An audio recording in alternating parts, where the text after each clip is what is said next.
Glória a Deus. Meus irmãos em Cristo, a paz do Senhor Jesus a todos. Amigos e irmãos, internautas conosco conectados também por esta live. Minha saudação a vocês nesta noite é com a paz do Senhor Jesus.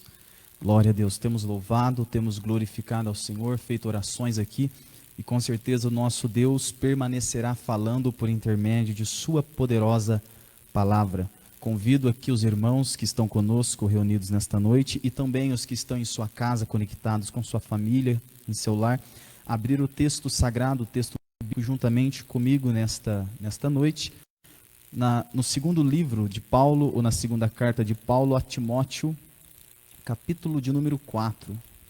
Segunda carta de Paulo a Timóteo, ao jovem Timóteo, capítulo de número 4, e o versículo é o de número 8 a seguir. Glória a Deus. Segunda carta de Paulo a Timóteo, capítulo de número 4 e versículo de número 8 a seguir. Um abraço a todos os nossos amigos que nos acompanham da cidade de Lorena, da cidade de Guaratinguetá, Taísa e tantos outros irmãos também que estão conosco conectados, irmãos de Cruzeiro e todo o vale estão conectados conosco. Um grande abraço a todos os nossos irmãos e juntos nesta noite vamos ouvir a voz de Deus através da bendita palavra. Segunda carta de Paulo a Timóteo, capítulo de número 4 e versículo de número 8, o texto sagrado nos diz assim: Desde agora a coroa da justiça me está guardada, a qual o Senhor justo juiz me dará naquele grande dia, e não somente a mim, mas também a todos os que amarem a sua vinda. Procura vir ter comigo depressa. Versículo de número 10. Porque Demas me desamparou amando o presente século, e foi para Tessalônica, Crescente para Galácia, Tito para Almácia. Só Lucas está comigo. Toma João Marcos e traze-o contigo, porque muito útil me é para o ministério. Amém e amém. Glória a Deus.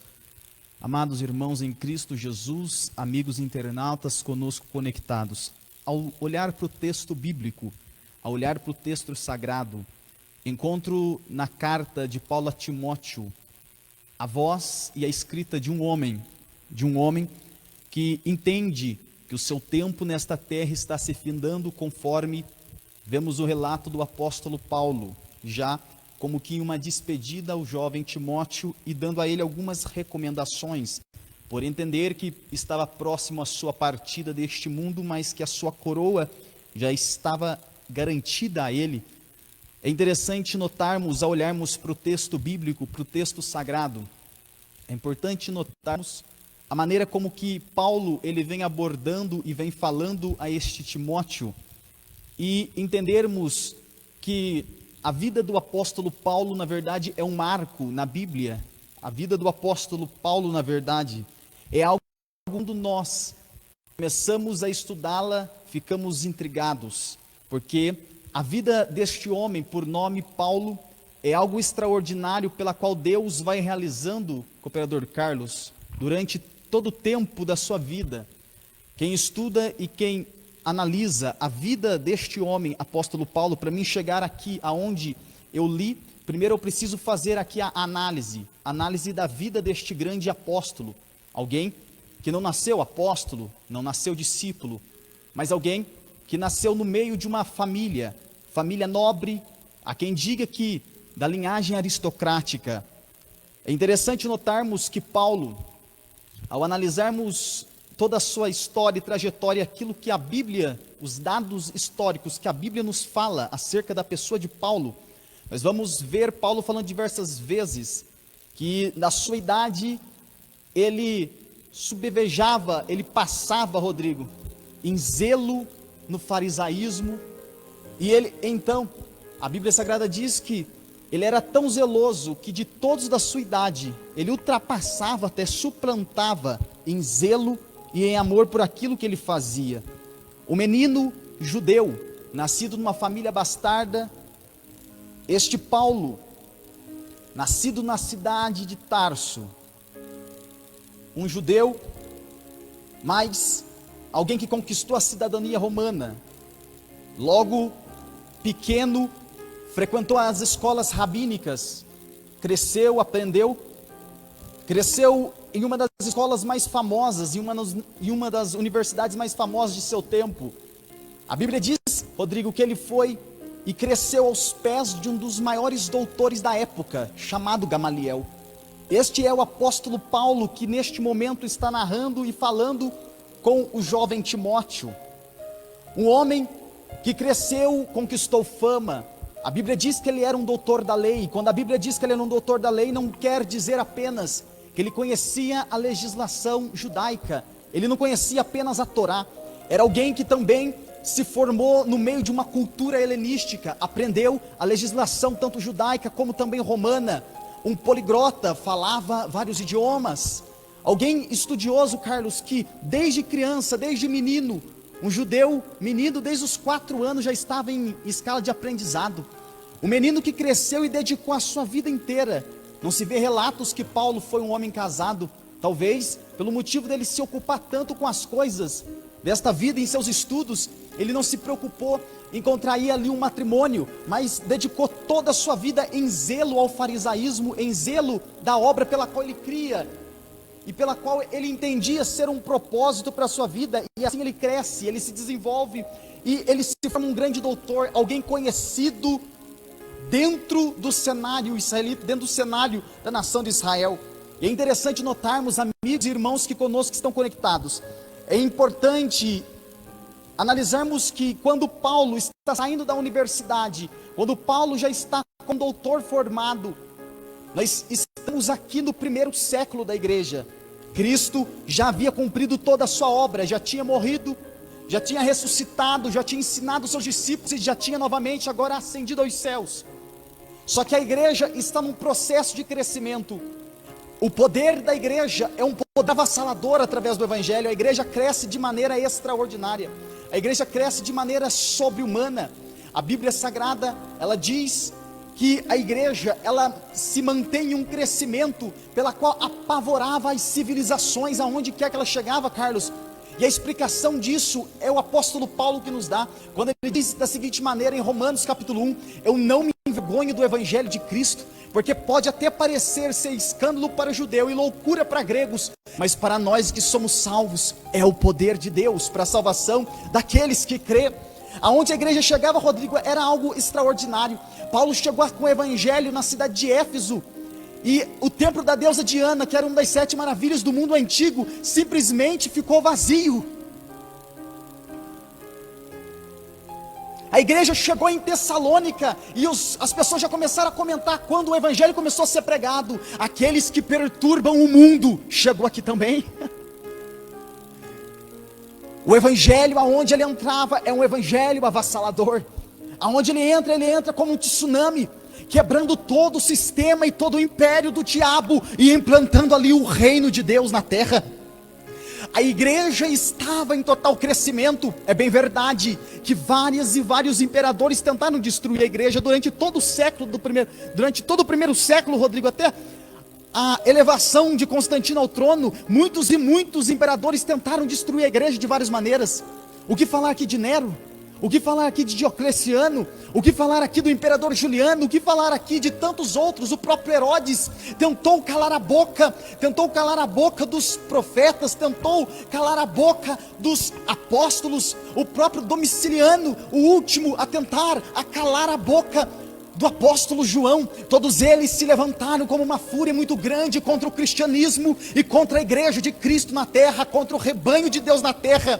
Só que o que eles não sabiam é que quanto mais eles lutavam, quanto mais eles guerreavam para destruir e acabar com a igreja entendia algo que o Jesus tinha dito a eles, que esta é a minha igreja e as portas do inferno não podem prevalecer contra ela. Então os imperadores lutavam, matavam, levava para os coliseus, levava para a boca dos leões, levava para a morte, mas quanto mais matava, mais cristãos ia surgindo. Este era o poder do evangelho, que ia mudando o mundo, ia mudando as civilizações por onde passava.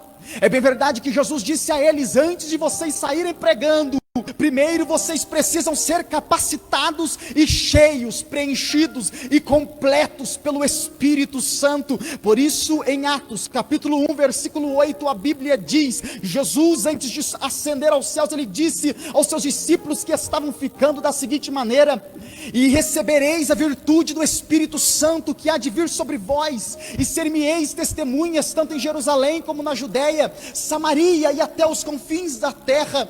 Em Lucas capítulo 24, versículo 49, a Bíblia Sagrada, ela diz: Jesus disse a eles: ficai porém na cidade de Jerusalém, até que do alto sejais revestidos de poder, porque Jesus entendia que sem a capacidade do Espírito, cooperador Carlos, sem o poder do Espírito sobre a igreja, seriam meros homens mortais, seriam meros homens fracassados, Rodrigo. Mas quando o Espírito veio em Atos capítulo 2, aquele homem por nome Pedro, que tinha medo de morrer, que tinha medo da morte, que negou Jesus por medo de morrer, agora se colocava de pé e dizia: eu conheço alguém que é maior do que César, eu conheço alguém que é maior do que o imperador romano, ele é o Senhor e Cristo assentado à direita de Deus Pai. E a igreja assim é crescendo naquele dia, na pregação do anteriormente covarde, mas agora um homem cheio e corajoso pelo Espírito.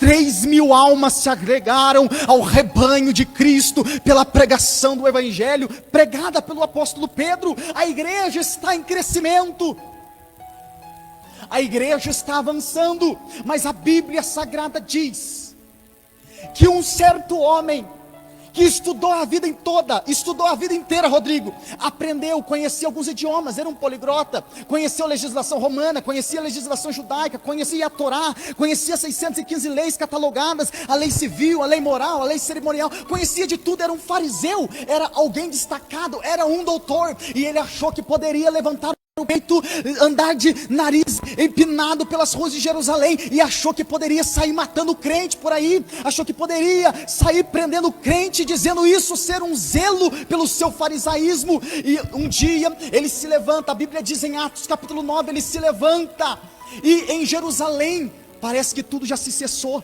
a igreja está sendo perseguida, alguns estão sendo mortas, parece que a voz da igreja está se cessando em Jerusalém. E eu imagino agora, isso aqui é pensamento meu, eu imagino o apóstolo Paulo, melhor, o fariseu Paulo, olhando e dizendo da seguinte maneira: pronto, a minha missão está se cumprindo, eu estou conseguindo destruir esse cristianismo, eles disseram que jamais seriam interrompidos, eu estou conseguindo destruí-los e dizimá-los. De repente eu imagino algum mensageiro chegando para este homem por nome Paulo e dizendo: Paulo, eu tenho uma notícia para você.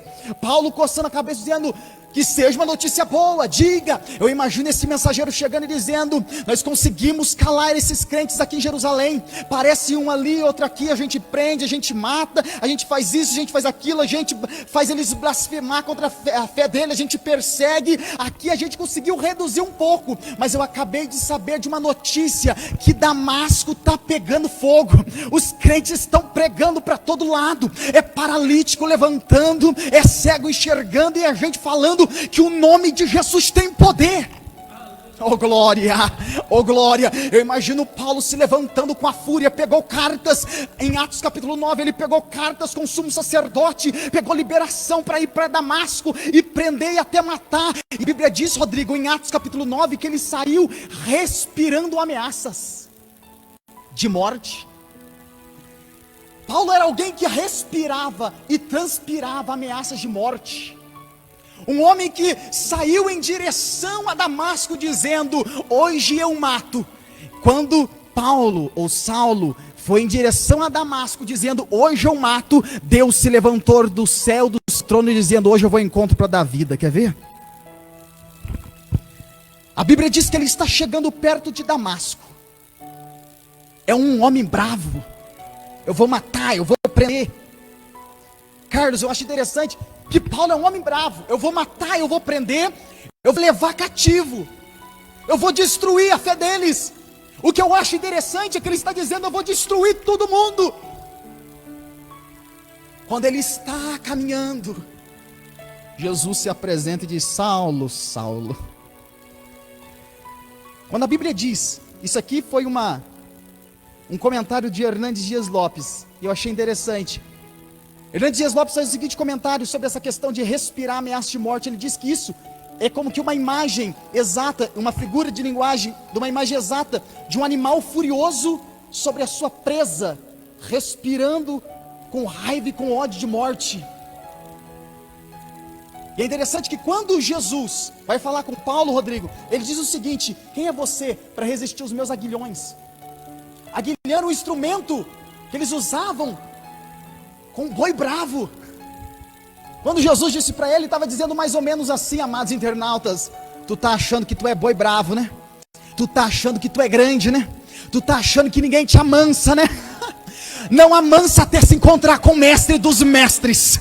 Não se amansa até encontrar com o rei dos reis. Eu tenho uma palavra para o seu coração que está aí na sua sala, que está aí dentro da sua casa. Tem muita gente, durante muitos anos, tu está orando pelo teu filho, tu está orando para o seu marido, tu está orando para tua esposa. Talvez eles olham para você e dizem: eu não vou ser crente nunca. O Senhor está dizendo: deixa o boi bravo achando que pode levantar o nariz empinado contra mim. O Senhor está dizendo nesta noite para o coração de alguém: Ele é o Deus eterno, que quando entra no caminho de alguém, pode ser o animal mais bravo que for, pode ser um animal indomável, ele muda a natureza, Rodrigo, e ele doma. Saulo, quando viu a glória de Deus que o cercou, e é interessante que aqui em Atos 9, Rodrigo, não diz, mas em Atos 22 existe um detalhe que em Atos 9 não tem. O horário que ele estava ali era próximo ao meio-dia. O horário do meio-dia é onde o sol está em sua força. Mas a Bíblia diz que uma luz cercou ele, e ele ficou cego com a luz e caiu no chão. E uma voz saiu de dentro daquela luz. Era uma luz mais forte do que o sol do meio-dia. Era uma luz mais forte do que o sol do meio-dia. O sol da justiça de Malaquias cercou Paulo. Cadê aquele homem indomável? Cadê aquele homem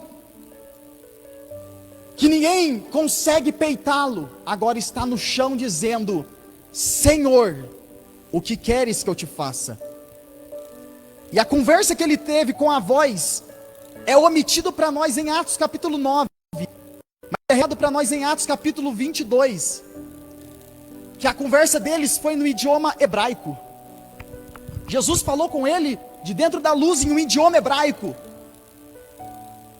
E a palavra que ele usou, Senhor, o que queres que eu te faça? A palavra Senhor no hebraico é Adonai, no grego Kyrios, no hebraico Adonai. Ele usou a palavra Adonai. Quando ouviu a voz de Jesus, a palavra Adonai é Senhor acima de todos e tudo. O homem, Rodrigo, que até então estava com o nariz empinado, ninguém consegue parar na minha frente, agora estava dizendo: eu sou servo, pode falar, Senhor, porque eu estou te ouvindo. Paulo ali, sem entender, Deus transforma em um dos maiores apóstolos. Paulo caminha durante seu ministério. Esta foi a conversão de Paulo. O Senhor transforma ele em um dos maiores apóstolos da Bíblia Sagrada, conhecido como um apóstolo da incircuncisão, porque foi aquele que pregou entre os gentios, enquanto os demais apóstolos permaneceram em seu ministério mais focado entre os judeus, aos da circuncisão. E é interessante notarmos que a Bíblia Sagrada, ao falar do apóstolo Paulo, a Bíblia Sagrada ela diz que Paulo ele foi caminhando e evangelizando. Toda a Europa foi evangelizada por Paulo. Paulo, em sua primeira viagem missionária, se direcionou à Galácia, pregou em Antioquia da Psídia, pregou em Derbe, Listra e Icônio, em toda a província da Galácia. Uma perseguição neste tempo se levanta, porque onde Paulo passava havia grandes perseguições. Nesse tempo, Rodrigo, e aqui eu já vou caminhando para o final e aplicando a mensagem que o Senhor colocou no meu coração. Aqui, um menino vai com eles, e o nome desse menino é João Marcos. João Marcos, quando viu a perseguição, Monique, logo de primeira, sabe o que ele fez? Ele disse: para mim é muita coisa, deixa eu voltar para Jerusalém. Na primeira perseguição, pegou o caminho e voltou para Jerusalém.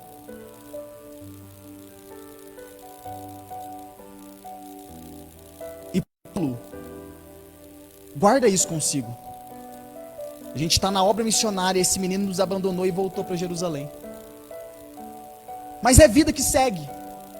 É o ministério que segue, continua pregando. Na segunda viagem missionária, Barnabé chamou a Paulo e disse: Paulo, o que você acha da gente levar João Marcos? Paulo olhou para Barnabé e disse: João Marcos não vai com a gente, porque a primeira vez ele já desistiu.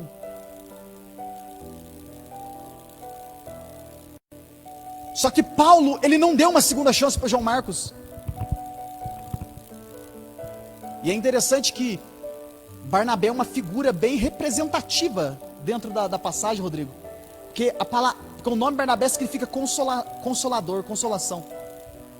E quando Paulo estava sozinho, lá na sua cidade de Tarso, ficou durante anos lá. Quem foi buscar ele lá? Porque a igreja disse: você está colocando a vida de muitos cristãos aqui em Jerusalém em perigo. Porque ele debatia com os helenistas, logo uma perseguição começava a haver entre eles. Eles pegaram e disseram: é melhor você ir para Tarso e ficar lá. E a Bíblia diz que ele foi para Tarso. E sabe quem foi buscar ele lá? Sozinho. Se dependesse dos demais, Rodrigo, eu não sei se eles iriam buscar Paulo. Mas a Bíblia diz que Barnabé, quando foi para Antioquia da Síria, ele pegou e foi buscar: eu vou buscar esse Saulo, ele vai comigo. Talvez Saulo estava querendo um companheiro para que ele continuasse a obra. E Barnabé apareceu e disse: Saulo, vamos comigo para a obra. O pessoal de Jerusalém falou para você ficar em Tarso, mas eu vim te buscar, vamos comigo para a obra. Aqui tem companheiro. Agora, este Barnabé quis, da mesma maneira, também dar uma chance a João Marcos. Só que Paulo, eu acho que ele esqueceu de olhar um pouquinho para o tempo passado e disse: ele não vai com a gente. A Bíblia diz que houve uma contenda tão grande entre Barnabé e Paulo que os dois se separaram. Barnabé vai ao ministério, Barnabé com João Marcos vai para outro lado, e Paulo segue a viagem missionária agora com Silas. E o que é mais interessante é que a viagem, a vida de Paulo, ela continua.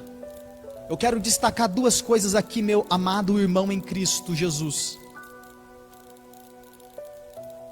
Em Timóteo, o texto que eu li em Timóteo, Paulo está aos áureos anos 64 a 68 depois de Cristo. Ele está dentro de um cárcere em Roma, próximo a ser morto pelo imperador Nero. Estava pertíssimo a sua morte. Ele estava ali, Rodrigo, na prisão, e ele entendia: a minha morte está chegando. E durante o seu ministério teve um homem que se destacou demais. Esse homem, ele recebe algumas citações do apóstolo Paulo. Paulo andava com muita gente. Agora imagina, Rodrigo, receber citações e até elogios em suas saudações do apóstolo Paulo. Não era para qualquer um. Demas foi alguém que recebeu citações de Paulo, em algumas vezes, porque acompanhou o ministério de Paulo. Demas acompanhou o ministério de Paulo no auge. Alguma coisa aconteceu aqui no ano 64, perto da morte de Paulo, porque Paulo olhou e disse: vem depressa comigo, Timóteo, porque Demas me desamparou e amou o presente século. Demas caminhou com Paulo durante todo o seu ministério. Quando chegou no final, Demas olhou para trás e a Bíblia diz que ele foi para Tessalônica. Tessalônica era uma cidade rica. Sabe o que Demas fez? Quando chegou no final da vida, eu imaginei ele olhando para Paulo dentro do cárcere e dizendo o seguinte: esse negócio de obra missionária é bobeira, eu vou ganhar é a vida. Eu vou abraçar, Rodrigo, é o materialismo. Uma cidade rica, eu vou ganhar a minha vida. Sabe o que fez? Abandonou Paulo, abandonou a obra missionária e voltou para Tessalônica.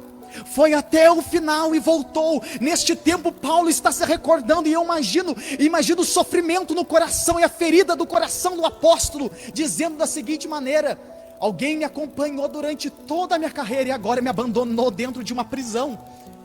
De repente, o velho Paulo, próximo à morte, coloca a mão na consciência, olha para Timóteo e diz, e eu acho interessante que os dois são colocados um versículo depois do outro.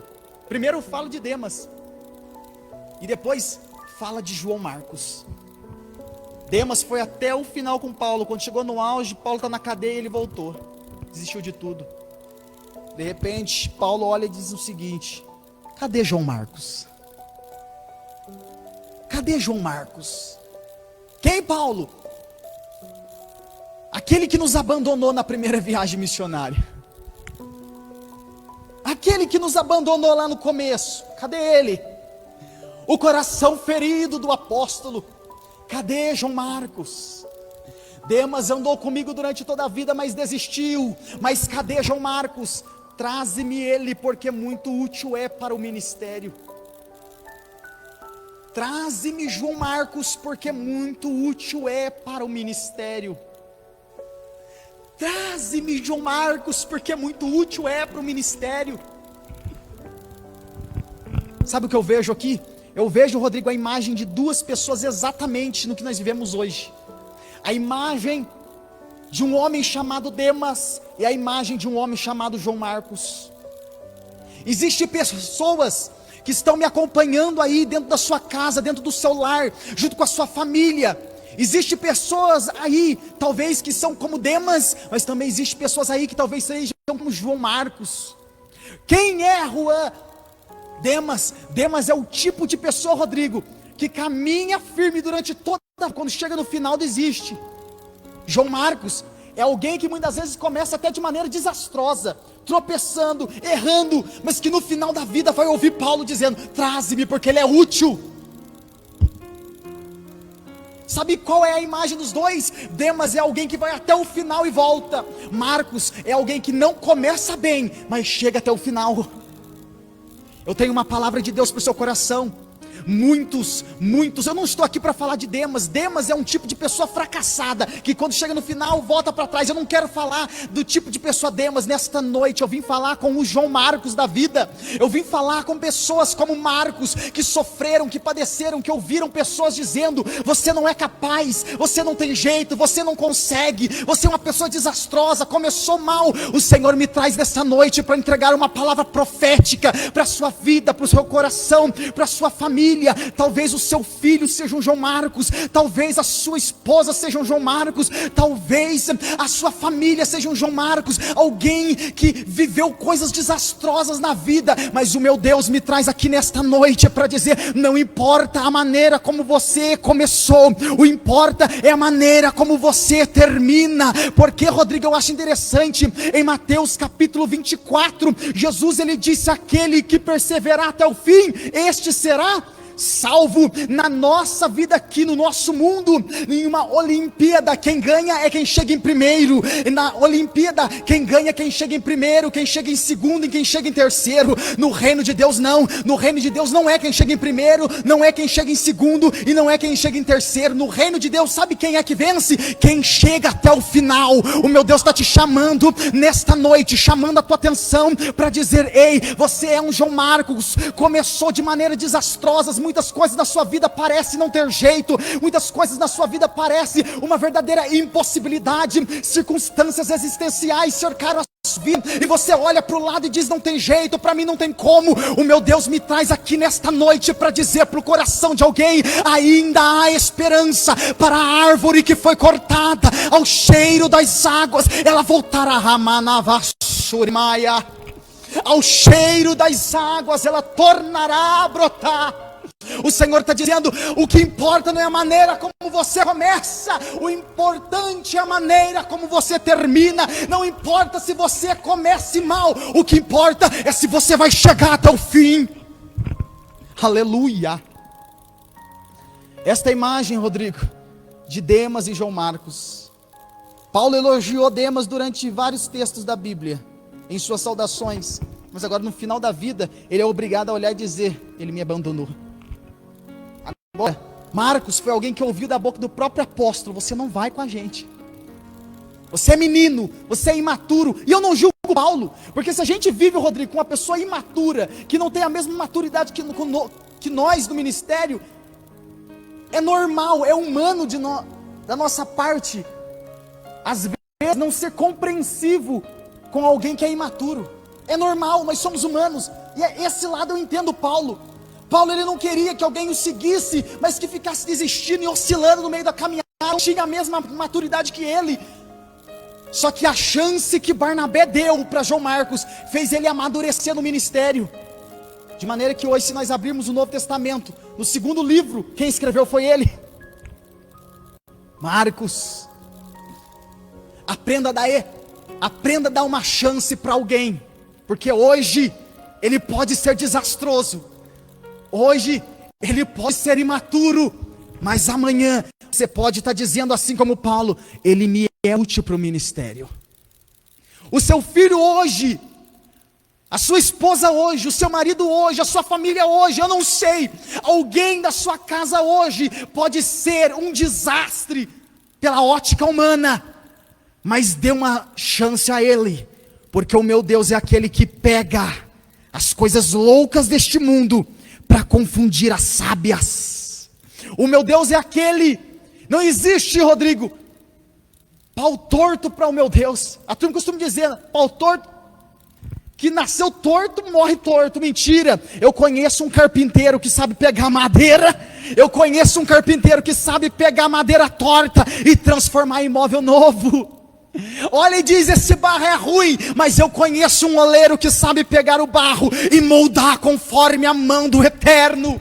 Glória a Deus, nesta noite o meu Deus entra dentro da tua casa para dizer: ei, João Marcos, o importante não é como você começa, é como você termina. Começou de maneira desastrosa, mas se prepara, porque o meu Deus, Ele é fiel. Filipenses 1 versículo 6, aquele que em nós iniciou a boa obra, é fiel para aperfeiçoá-la até o dia de nosso Senhor Jesus Cristo. Se Ele começou a obra na sua vida, na sua casa e na sua família, aquieta o teu coração, o Deus que começou, Ele se responsabiliza em terminá-la. Glória a Deus. Evangelista Rodrigo.